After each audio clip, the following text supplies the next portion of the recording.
Hey guys, and welcome back to Pokémon Colosseum. Rui senses shenanigans here, which is good because I honestly don't know what we're doing at Pyrite Town at this point in time beyond just like scouting for shadow Pokémon and information and the like. That is what we're going to be doing in this particular part, because this battle square, this duel square even, everyone here has a shadow Pokemon, and we're going to be snagging every one of them. So, look forward to a battle part, folks. Yay! This is exactly what I want. Alright, Nova, it's time to bend over and take it. Maybe reword that a little bit? No, that's how I proclaim myself in battle. I'm a big fan of Noctowl, by the way, even if he's not very, useful in battle. He's not really, but he's such a fucking cool design. Even if the anime did warm me more to his shiny variant. Because that was one of the earliest shiny Pokemon we saw, and one that Ash had on his team as well, so we got to see a lot of him. Well, there's always Glass Onyx. That doesn't fucking count. Look, just because you hate the Orange Islands League because you're a Philistine and don't like redemption arcs is not my problem. Look, okay, I will be fair. The Orange Islands arc is one of my favourite sleep aids, okay? I won't knock it for that. I mean, I have to say, I'm on Tom's side with this one. The Orange Islands League is a pretty awesome series. Yeah, fuck you, Flame! It just didn't really do much for me. I think, in terms of the anime-only filler arcs, I think Battle Frontier handled it a lot better. It was just a lot more interesting to me, and there was, I cared more about what was going on. Alright, yeah, Battle Frontier, where Ash gets 2 to 3 tries to every single leader. Yeah, I know, but it was interesting. We got to see a bunch of the old Pokemon back. One of my favourite arcs from that was the one toward the end of taking on Brandon. That was pretty fucking fun. Even if the training episode before the final battle did have some of the weakest animation the series has fucking had. That was clearly a let's rush this out a couple of hours before it's meant to air sort of deal, but you know. But yeah, that's one thing that they did get better at over time, of being more consistent with animation, even if I'm not that big on the Sun and Moon's art style. Yeah. I mean, I have to say, I haven't watched the Pokemon anime in a very, very long time now. I think the last time I watched sort of any of it with any real, well, never with any real consistency, but it was probably Diamond and Pearl when I last sort of relatively properly watched it. But that's because, obviously that was probably when I was sort of still at school, so it made sense. Yeah, I get it. Well, the Diamond and Pearl arc, I think I really like what it did in terms of characterization. There was a lot of character building, and mainly Ash and Dawn bouncing off of each other, in terms of learning new skills and whatnot. And that was interesting. It's just the pacing was so bad. Yeah. If you're at a point where you have literally a year worth of episodes between Ash getting the 7th and 8th gym badges, and then you have to rush the League arc by pulling out some fucking legendary to kill everyone off, that kind of shows that maybe you could have foreshadowed it a little bit better, Or, maybe structured it and whatnot, and, fair dues. I think there was some shit behind the scenes that was going on there that forced their hands, but, oh my god, it's adorable. I know! Fluffy here is actually going to end up being one of my main team members, and that's mainly because it will learn Thunder Wave, which is very useful when you're trying to catch Pokemon. Yeah, I think it also helps that the Mareep line, so Mareep, Flappy, and Frost, are actually really good electric types. They are pretty solid, I seem to recall that I definitely made sure to have one. I think when I played Soul Silver, I made use of the Mareep line, because they're just really good electric types. Usually if I have the choice, for convenience, I like to use Pikachu and that line as my main electric type, but that's mainly because I fucking love Raichu, he's an absolute bro. Yeah. But I do like the sheep line, even if the dragon type evolution, Mega Evolution for Ampharos, is a little bit quirky. Yeah. I know there's a mythological background to it, but the design itself is it's the fucking L'Oreal sheep, really, isn't it? He's fucking worth it. Well, of course. It's only correct, is it not? Yeah, true. But, I mean, I will say that obviously Sun and Moon I don't think had the Mareep line, and I definitely made use of the Pikachu line, but that's largely just because Alolan Raichu is an absolute beast, and really is one of, if not the best electric and psychic type Pokemon in that game. Also, it's fast as fuck, boy! Yeah, it's an absolute beast, and I loved it both times I used it. See, I can see Alolan Raichu being more useful, especially like with the psychic typing as well, just gives you like a more flexible move pool. But design-wise, I prefer the regular Kanto Raichu. I don't know, like the just design for the Alolan one, it just looks a little bit off to me. Is it because it's a little bit lighter in terms of its colour palette? The eyes are sort of a brighter blue? Rather than, I can't remember exactly the colour of Raichu's eyes, but they're not as bright and sort of shiny. I think it's more because it's more kind of curvy in its shape. Like, yeah. Standard Raichu's got a lot of pointy edges, which really emphasises the electronic theme, which just isn't really there. Not with his soft curly tail that he floats on. Well, what do you expect from like a thing that ate pancakes all day until it evolved a bit differently? Okay, yeah. What is the requirement for evolving it into Alolan Raichu? It's a specific move, I believe, that you need. Let me look up the requirements now, because I can do that being online. And you're more efficient at looking stuff up than I am, so good on you. It evolves from Pikachu and exposed to a Thunderstone. All Pikachu in Alola will evolve into this form regardless of their origin. Yeah, that's about right. Oh, so it's a location-based thing? Yes. Ah, okay, so you really want to evolve it somewhere else if you want the classic one like I did. Got it. Also, is it Shadow Skiploom today? Ooh, Yes, it is. Oh my god, you can't make some of these Pokemon look intimidating. It's just not possible. Yeah, no, you No, really it's can't. a big, scary, evil Shadow Skiploom. Be scared, be very scared. Like, it probably would have been more intimidating if it was the fucking Oddish. No. Well, I don't know, like, that one doesn't have the goofy ears like Skiploom does. It's true. But, I mean, anything in the I can't even remember what Skiploom's initial version, what it is before it evolves into Skiploom. Hoppip, yeah. Hoppip, of course it's Hoppip. I'm not the biggest fan of the Hoppip line. Like, it's fun and it's cute, but really they're pretty meh grass types. Well, you know, grass types are fast.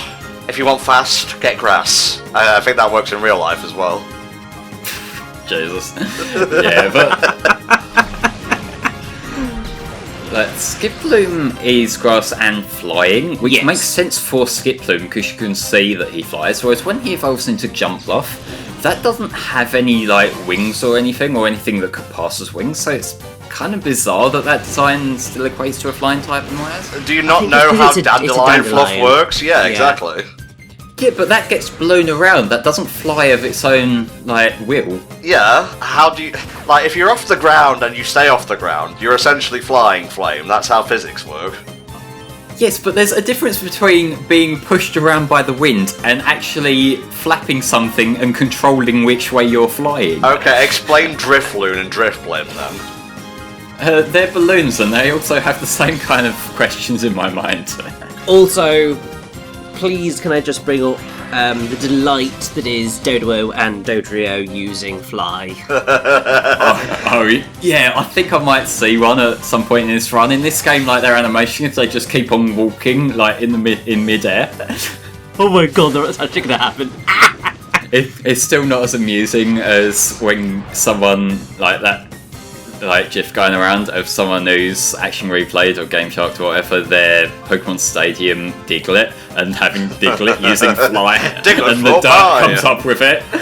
Jesus. Yeah, my favourite interpretation of Dojo and Dodrio flying is his heads just basically become like helicopter fans or blades. Oh, so it's basically Tails but with its head. Which shouldn't physically work, by the way, because they would get tangled up and they fall down. Just saying. But that would only be it depend on how everything's connected. Well, like, you see the animation. Well, yeah. Like, it crosses over. Like, there's no like mystery ball joint or anything that could spin.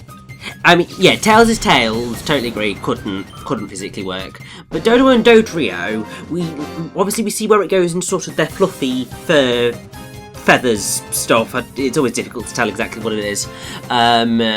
So you don't actually see the joint where the heads hit.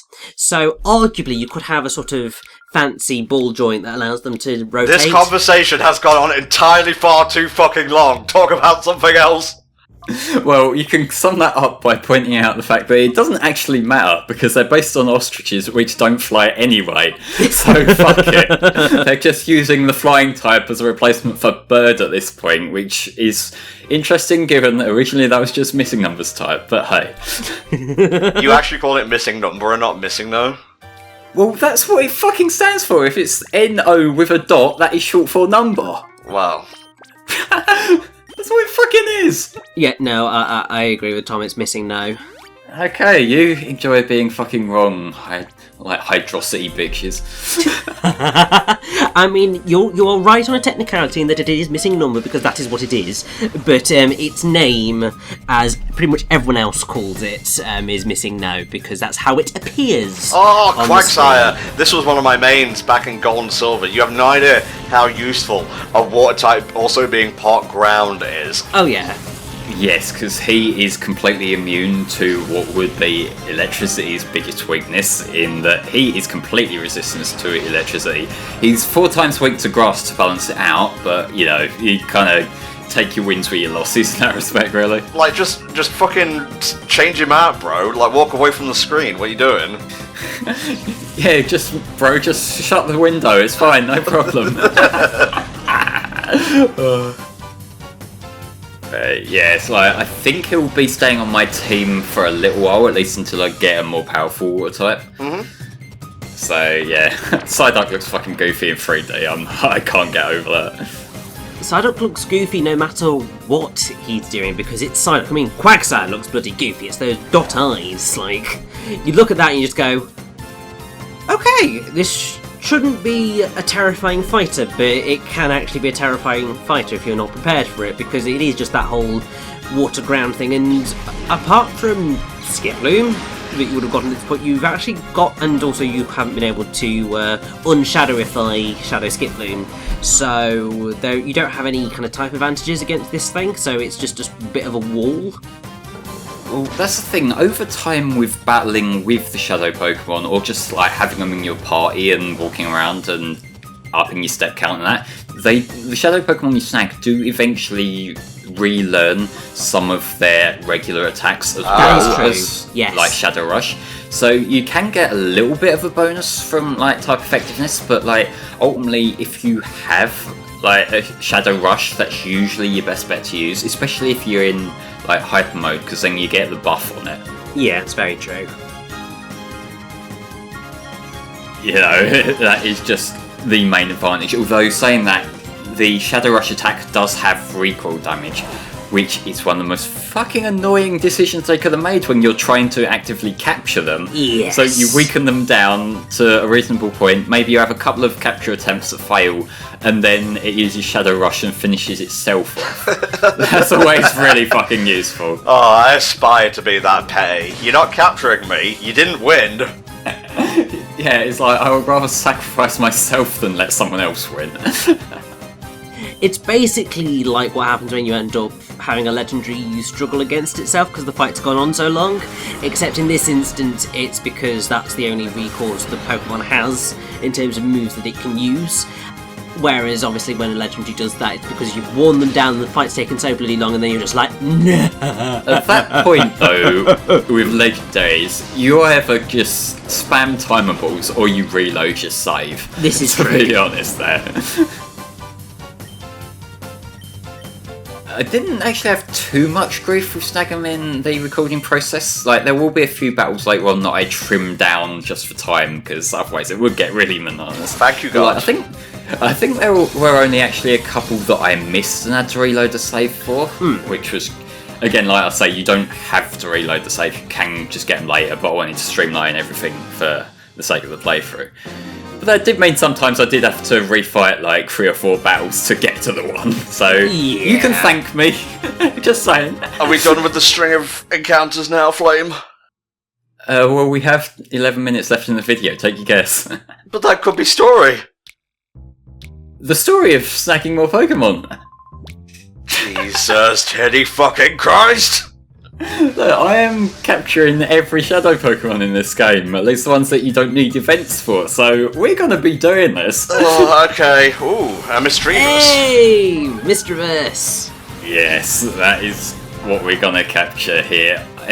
I know that it's useful to some people, specifically for the fact that the AI doesn't really take into account that it's Ghost type. Yes. So when you get the "it doesn't affect Misdreavus" meme from Chugga's Run, that's basically what's happening there. It will, like, the opponent's Pokemon will keep trying to spam normal attacks on it, even though they don't work, and it's fucking hilarious. It really is. So yeah, if you decide to use him in your team, he can be kind of useful for that, although I just end up using other Pokemon just because of my particular tastes with this kind of thing. Totally fair. I mean, it's one of the things. So Chugga Conroy's got done many Pokemon runs at this point, and pretty much his sort of modus operandi, I suppose, with them is to make use of Pokemon that tend to get overlooked for various reasons. So a lot of the times his teams are filled with Pokemon that most people would not use regularly, Right. to try and show off what they can do. So I believe, I'm going to double check and see if I can easily access his Colosseum team. But I believe that one of them was a Fortress. Yeah, this is the part where we're just gonna shill much better Let's Players than us. Okay, that's how we do this promotion thing, right? Well, you know, we're never going to reach his level, so we might as well be ants at this point. Exactly. So yeah, so the team that Chugga ended up using was his Espeon, Typhlosion, so you're already 2 for 2 on that one. Then Quagsire, Misdreavus, Fortress, and Granbull.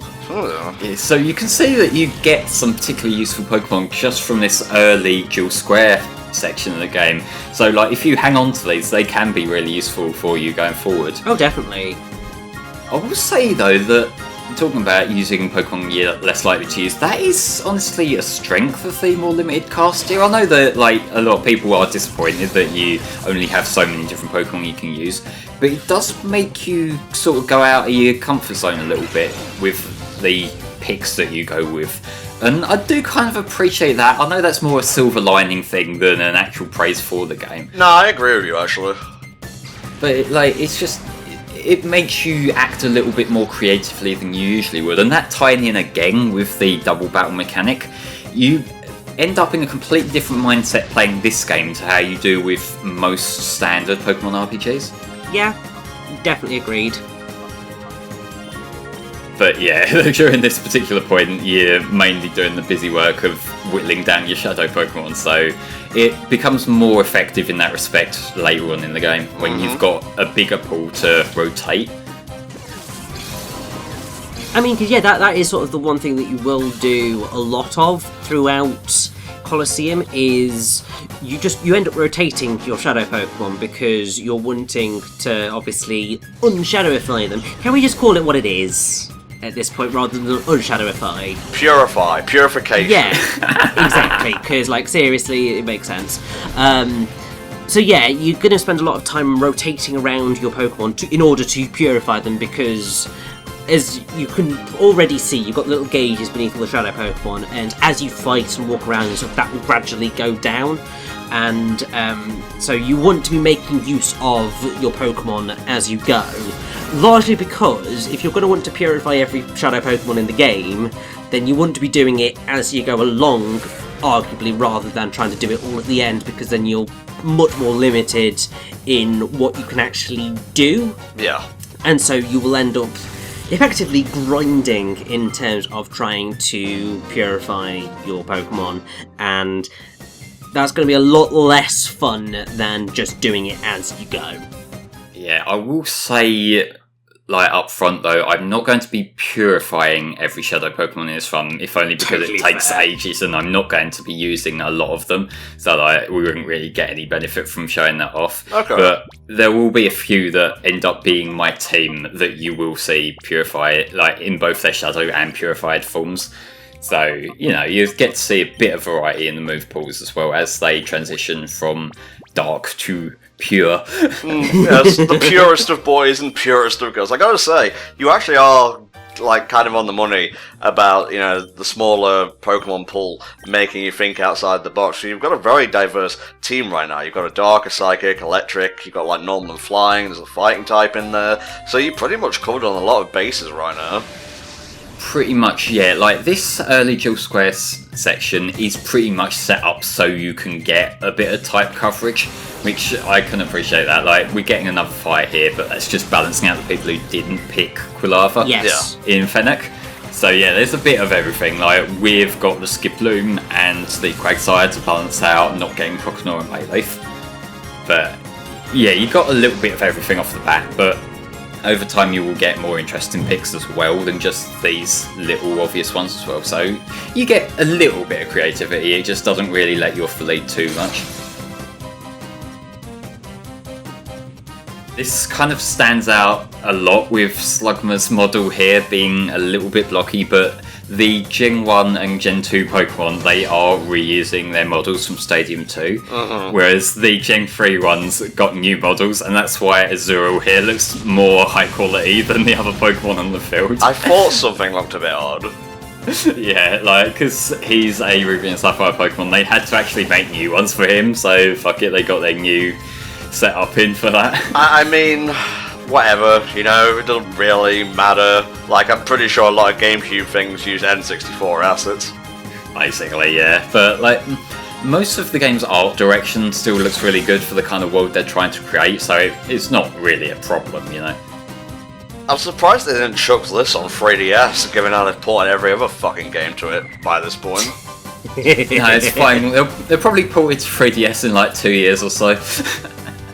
When they're still trying to scrape it out, even though everyone's moved on to Switch. Oh, please be Shadow Ign. Oh. Yeah, no. Pretty much most trainers will only ever have one Shadow Pokemon. In this game, every trainer has a maximum of one. Yeah. And I am grateful for that, because in XD, when they started letting them like have multiples, to the point where some of the bosses have 4 or more, and there's one guy who literally has 7. Well, that's the final boss. Like, every single Pokemon. It's ridiculous. And then battles go on for bloody ages when you're trying to snag everything. So just to have one per guy here, that is so much more manageable here. Fucking Noctowl is enormous. Like, I don't think... I'm glad they kind of scaled it back in later games, especially in Sun and Moon, where Wailord actually looks like... You could probably, like, carry him home from the store, let's put it that way. But this is a bit silly as well. It really is, yeah. Now, I've got to be quick before that Slugma uses Shadow Rush. Yes, you've got to be very quick and very lucky. I hope the RNG doesn't fuck you, Flame old buddy. Oh, it's fine. It's pre-recorded, so you haven't got all right. But you never know, like, the entire footage could have changed. Like, you don't know these things. Like, just magic could have taken place and just completely changed what you recorded. Richie, do not make me paranoid that I forgot to edit out a bad take, okay?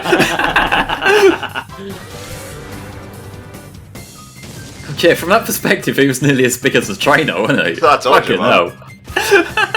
Like, Charizard is probably shorter than the majority of people watching this video, whereas in, like, friggin', like, the anime, he's bigger than Ash. But I want to look this up. I want to see how tall this fucker is. Well, Noctowl, because like, I'm sure he's probably not meant to be person height by his Pokédex. Okay, like, he's 5'7". I'm taller than Charizard. Okay. I'm not. I think I might be 5'6". So, yeah, roughly about Charizard's height. Okay, so I'm roughly the same as you then. That's fine. There you go. Both from Nottingham, both good boys, both almost the same height, brown hair, literally the same person. I know! Whereas I don't think I've actually measured my height since I was a kid. So no one mentioned you. You're not part of this.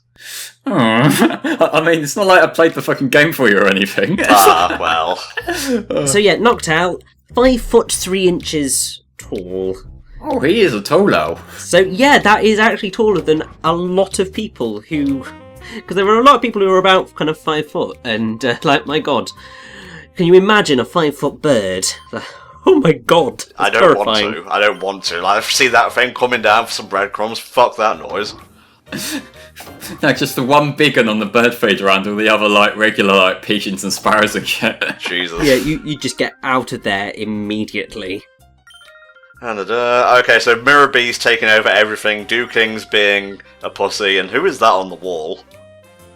I didn't see, but this is the hotel, which, because the Pirate Town doesn't have a proper Pokemon Center, if you want to heal before you get to the back end of town, you come here and you have to pay to heal, which is just a thing of, you're too lazy to go to the other town, so fuck you, pay me. Basically, yeah.